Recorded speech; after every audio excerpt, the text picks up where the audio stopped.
അതെ ആ ബ്ലൂ അതിങ്ങെടുത്തേ. ഇതോ? അതെ.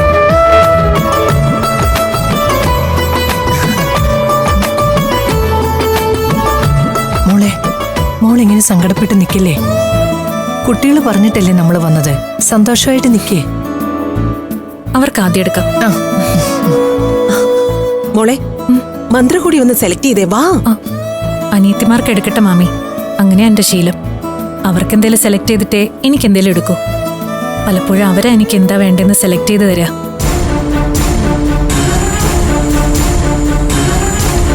എവിടെ അമൃത? ഓ, അവൾ അനിയത്തിമാർക്ക് ഡ്രസ്സൊക്കെ എടുത്തിട്ടേ സ്വന്തമായിട്ട് എടുക്കൂന്നും. അങ്ങനെയാണത്രേ ശീലം. അനിയത്തിമാർക്ക് പർച്ചേസ് ചെയ്തതിനൊക്കെ ഇനി ഞാൻ കാശ് കൊടുക്കേണ്ടി വരുമോ? ഏയ്, അതൊന്നും നമ്മൾ കൊടുക്കേണ്ടി വരില്ല. ഇനി അഥവാ കൊടുത്താലും അവളുടെ സ്വഭാവം വെച്ച് വാങ്ങൂല. വലിയ അഭിമാനിയല്ലേ.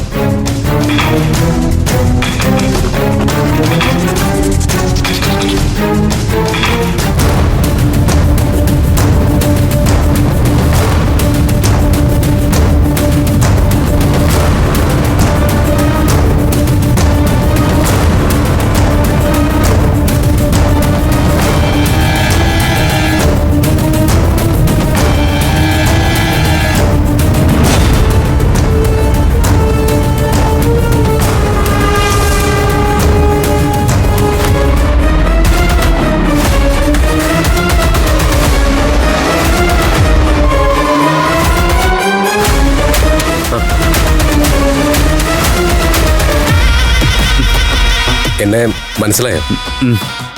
അന്ന് പഞ്ചരത്നത്തിൽ വെച്ച് കണ്ടതല്ലേ? അതെ, കല്യാണത്തിന് ഡ്രസ്സ് എടുക്കാൻ വേണ്ടി വന്നാ. ഞങ്ങളും. അപ്പച്ചി, ഇതൊക്കെ ഒന്ന് ബില്ലടിച്ച് വാങ്ങ. ഞാൻ പോയി സാരി ഒന്ന് സെലക്ട് ചെയ്തിട്ട് വരാം.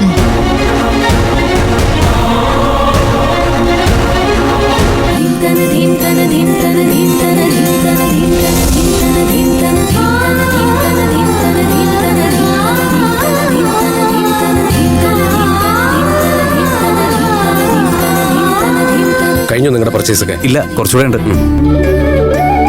ഇതെന്താ ഇവിടെ? കല്യാണ ഡ്രസ്സ് എടുക്കാൻ വന്നാ? ഇത് വലിയ അത്ഭുതമായി പോയി. ഞങ്ങളും അതിന് തന്നെ വന്നേ. അമൃത വാ, ഞാൻ ദിവ്യപ്രഭയെ പരിചയപ്പെടുത്തരാം. വാ.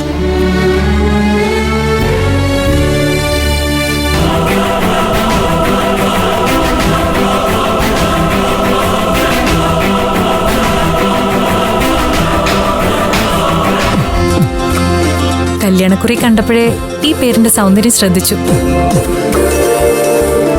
നേരിട്ട് കണ്ടപ്പോഴും അങ്ങനെ തന്നെ. സ്വന്തക്കാരാണോ?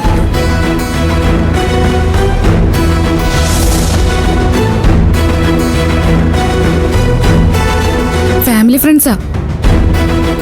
ഓ, ഞങ്ങള് വെഡിങ് ഡ്രസ് പർച്ചേസ് ചെയ്യാൻ വന്നതാ. ഞാനും അതിന് തന്നെ വന്നതാ. എന്നാ നടക്കട്ടെ, പോട്ടെ.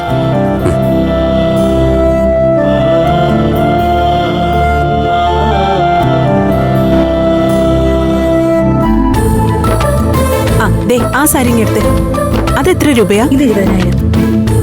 എങ്ങനെയുണ്ട്? ഒരുപാട് വില കൂടിയതൊന്നും മന്ത്രോടിക്ക് വേണ്ട. ഒരു 10,000-ൽ കവിഞ്ഞ് പോണ്ട അല്ലേ സുമേഷ് ചേട്ടാ? ഒറ്റത്തവണയിൽ കൂടുതൽ ഉടുക്കില്ലല്ലോ. അമ്മേ, ഇതെങ്ങനെയുണ്ട്? കൊള്ളാം. നോക്കട്ടാണോ? കൊള്ളാം. കൊള്ളില്ലേ? ഇത് മോക്ക് ചേരും. അബി, ഇതെങ്ങനെയുണ്ട്? അല്ല, ഒരുപാട് വില കൂടിയ സാരി വേണോ? ഒരു തവണയല്ലേ ഉടുക്കുന്നുള്ളൂ. ഏയ്, വിലയൊന്നും നോക്കണ്ട. മണ്ഡപത്തിൽ ഇറങ്ങി നിൽക്കുമ്പോ എത്രയോ ആൾക്കാർ കാണാനുള്ളതാ. കാശ് എത്രയായാലും കാഴ്ചക്ക് നല്ല ചന്തം ഉണ്ടാവണം.